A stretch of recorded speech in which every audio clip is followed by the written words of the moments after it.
कृष्णा जी कहते हैं, जैसा सोचोगे वैसा ही बनोगे। एक विचार बदल सकता है भाग्य।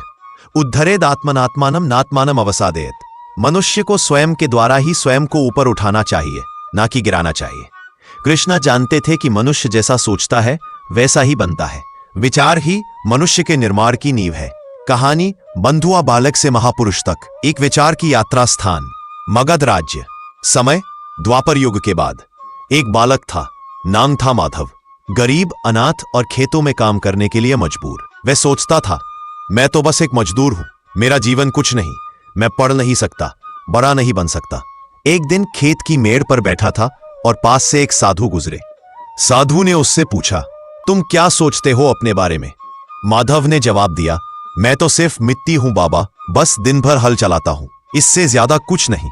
साधु मुस्कुराए और बोले, जो स्वयं को केवल मिट्टी समझता है वह अपने भीतर छुपे भगवान को कैसे देखेगा? साधु ने उसे श्री कृष्ण की गीता की वह कथा सुनाई जहां कृष्ण कहते हैं, मन ही मनुष्य का मित्र है और मन ही उसका शत्रु है।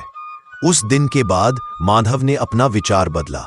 उसने निश्चय किया, मैं बदलूंगा, मैं पढ़ूंगा, मैं कुछ बनूंगा। वह रात को दूसरों के खेतों में काम करता और दिन में नदी किनारे बैठकर मिट्टी की स्लेट पर अक्षर बनाता। वर्षों बाद माधव एक महर्षि के रूप में जाना गया जिसने 100 गांवों को शिक्षित किया। लोग पूछते, आपका गुरु कौन था? वह मुस्कुराकर कहता, मेरा पहला गुरु मेरा विचार था। श्री कृष्ण ने अर्जुन को युद्ध में विजयी इसलिए नहीं बनाया क्योंकि वह योद्धा था, बल्कि इसलिए क्योंकि उन्होंने उसके विचार बदल दिए। जब अर्जुन बोला, मैं युद्ध नहीं करूंगा, कृष्ण बोले, युद्ध बाहर नहीं, तुम्हारे मन में है, उसे जीतो, फिर सब आसान है। हम सुबह उठते ही अगर सोच लें कि आज बहुत मुश्किल दिन है तो वही होता है, और अगर हम कहें आज मेरे लिए हर चुनौती एक अवसर है तो चमत्कार शुरू हो जाता है। यही है कृष्ण का विज्ञान। सोच बदलो, जीवन बदलेगा। स्थान गुजरात। एक लड़की थी, नेहा, जिसे बचपन से कहा गया, तू लड़की है, ज्यादा मत पढ़, शादी कर। पर उसने गीता का एक वाक्य पढ़ा, मनुष्य जैसा दृढ़ निश्चय करता है वैसे ही उसका जीवन ढलता है। उसने अपनी सोच बदली। मैं सिर्फ लड़की नहीं, मैं देवी की संतान हूं। वह गांव की पहली महिला बनी जिसने इंजीनियरिंग की। आज वह लड़कियों को साइंस पढ़ाती है। उसने खुद को नहीं बदला, उसने बस अपने विचार बदले। जिस दिन तुमने खुद को छोटा सोचना बंद किया, उसी दिन भगवान तुम्हें बड़ा बना देंगे। विचार कोई साधारण बात नहीं, यह वही शक्ति है जिससे श्री कृष्ण ने महाभारत का परिणाम तय किया। कभी खुद से पूछो, क्या मैं खुद को वैसा देखता हूं जैसा भगवान ने मुझे बनाया है? अगर तुम्हारे विचारों में श्री कृष्ण का दर्शन आ गया तो जीवन में कोई असंभव नहीं रह जाएगा। जैसे बीज से वृक्ष, वैसे ही विचार से भाग्य उपजता है। सोचो नहीं कि तुम क्या हो, सोचो कि तुम क्या बन सकते हो। यही कृष्ण का संदेश है। मनुष्य का चेहरा आईना नहीं बदलता, लेकिन उसका मन, उसका भाग्य बदल सकता है। अगर तुम्हारे अंदर हार का डर है तो बाहर का युद्ध जीता नहीं जा सकता, पर अगर तुम्हारे भीतर जीत का संकल्प है तो सारी दुनिया तुम्हारा रण क्षेत्र बन जाती है। सोच को श्री कृष्ण दो, सफलता अपने आप मिल जाएगी।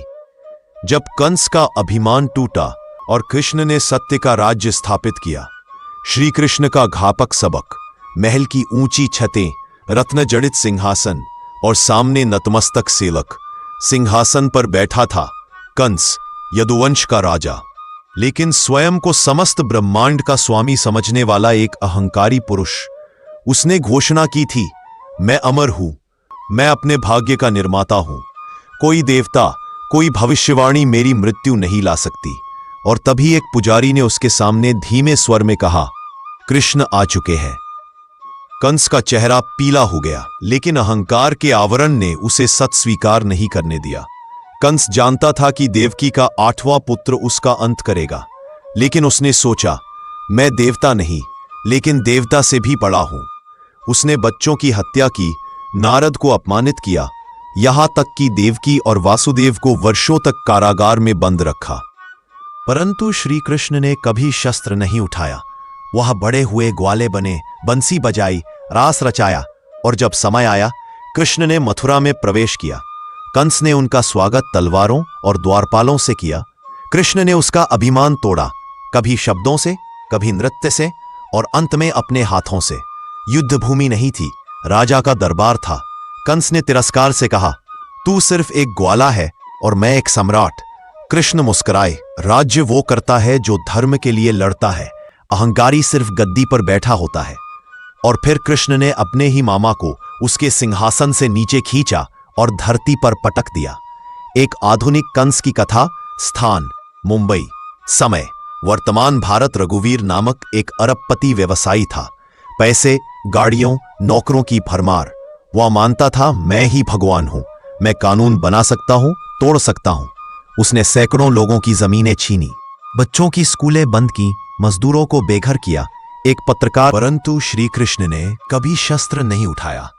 वह बड़े हुए, ग्वाले बने, बंसी बजाई, रास रचाया और जब समय आया कृष्ण ने मथुरा में प्रवेश किया। कंस ने उनका स्वागत तलवारों और द्वारपालों से किया।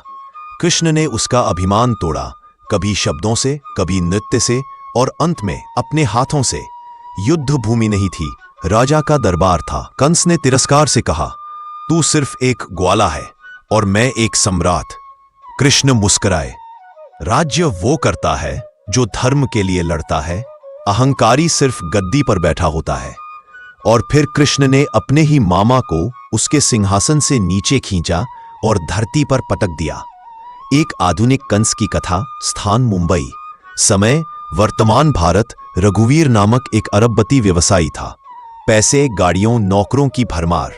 वह मानता था मैं ही भगवान हूं, मैं कानून बना सकता हूं, तोड़ सकता हूं।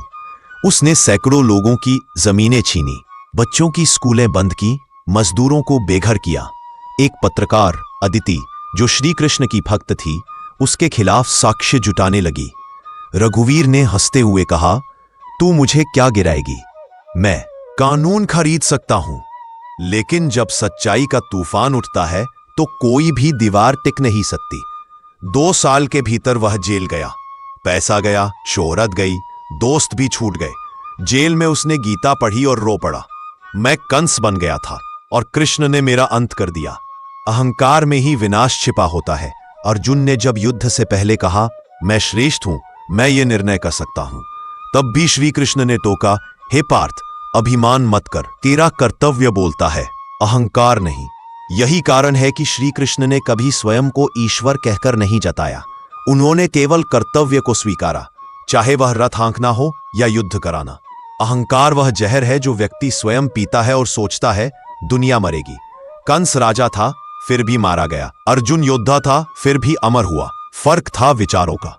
जब कोई स्वयं को भगवान समझने लगे तो समझो उसका पतन निकट है। कृष्ण ने अहंकार को कभी स्थान नहीं दिया, न दूसरों में न स्वयं में। अगर तुम्हारे पास ज्ञान है पर उस पर अभिमान है तो वह ज्ञान नहीं, भार है। अगर तुम्हारे पास धन है पर नम्रता नहीं तो वह दौलत नहीं, विनाश का आरंभ है। अहंकार वह ताला है जो भीतर की आत्मा को बंद कर देता है।